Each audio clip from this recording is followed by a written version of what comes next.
So everyone, please take out your phones because I want this message to get to every parent who sent their kids to Columbia University and trusted their kids and their children's safety with us. I want this message to get to every parent in America who sent their kids to NYU, to Harvard, to Stanford, to Berkeley. And I want you to know one thing: we cannot protect your child.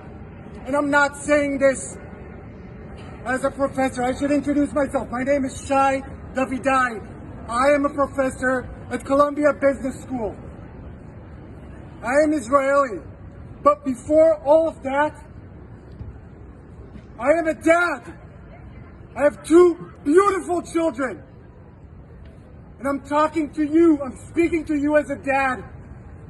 And I want you to know, we cannot protect your children from pro-terror student organizations because the president of Columbia University will not speak out against pro-terror student organizations, because the president of Harvard University, because the president of Stanford, because the president of Berkeley, they will not speak out against pro-terror student organizations. Last Saturday, 14 U.S. citizens were kidnapped into Gaza with 200 other Israeli, French, German, and other nationalities. 14 citizens of the U.S. are right now kidnapped in Gaza. And yet the president of the university is giving her support to pro-terror student organizations. I have an amazing 7-year-old son. Every night before I tuck him to sleep, we read a chapter of Harry Potter.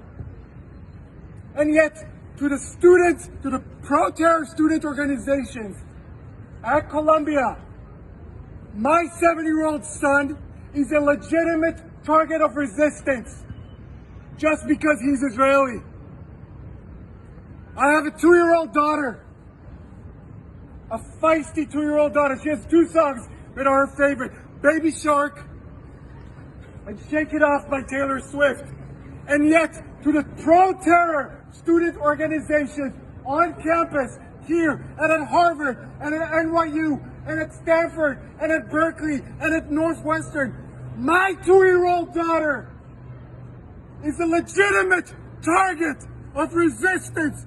That is what they are selling. You are allowed to murder and kidnap my 2-year-old daughter in the name of resistance.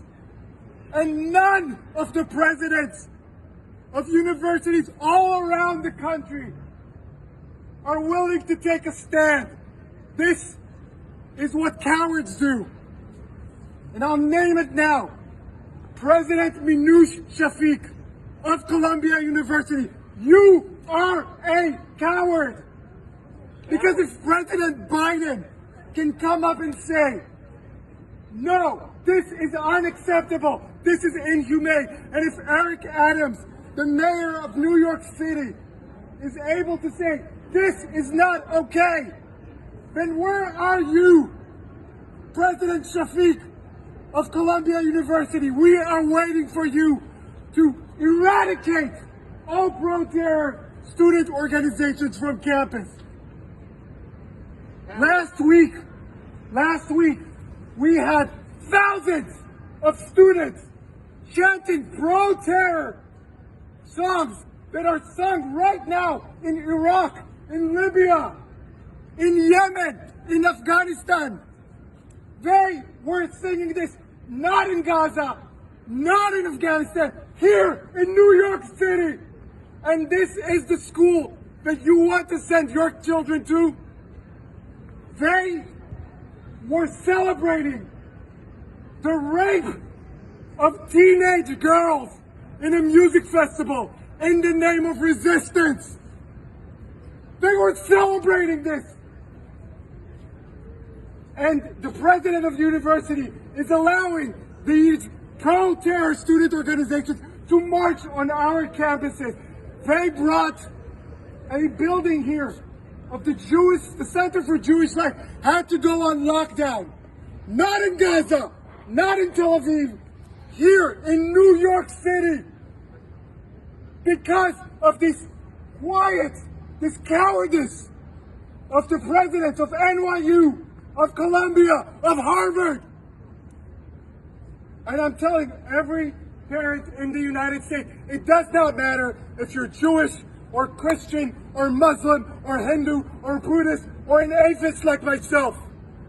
Rape is never okay. Right.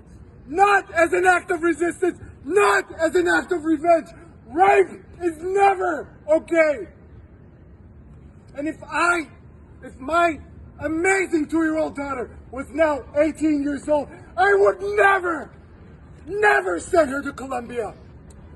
Not because it's not a great institution, it's an amazing institution, but because I know that she will not be protected there.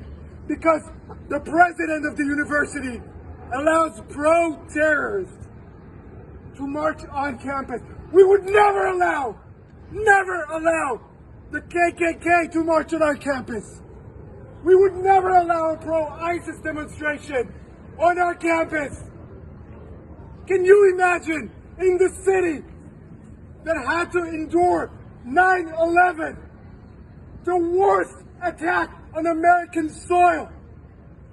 Can you imagine that here we have pro-terror student organizations? So what I want you to do now is I want you to go on social media. I want you to put this video online. I want this to get to every parent, every concerned mom, every concerned dad in around the United States.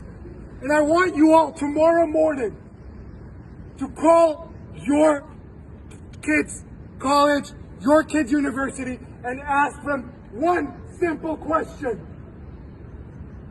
Will you protect my child from pro-terror student organizations? And if your kid is not yet in college, but you are a concerned parent or a concerned grandparent, I want you to call your senator, your representative in Congress, your governor, your mayor, and I want you to ask them, are the colleges in my city, in my state, who are funded by taxpayers' money, are they harboring pro-terror student organizations? Because kidnapping 9-month-old babies is never okay. Rape is never okay. Murdering 89-year-old grandmothers who have Alzheimer's and do not know what is going on, shooting them in the head, executing them, is never okay. I'm sorry I'm getting emotional. I'm only emotional because I am a parent. People have asked me in the past few days, are you not afraid to speak up? You're putting your job on the line. You got it all wrong. I am not afraid to speak up. I am speaking up because I'm afraid. I am speaking up because I walked onto my own campus, the place that is employing me and supposed to keep me safe. And I was shivering. I am 40 years old, and I was shivering to come to my own employment. Imagine not being able to go to your work because your boss does not value your life, because your boss supports pro-terror organizations. Thank you very much. Thank you.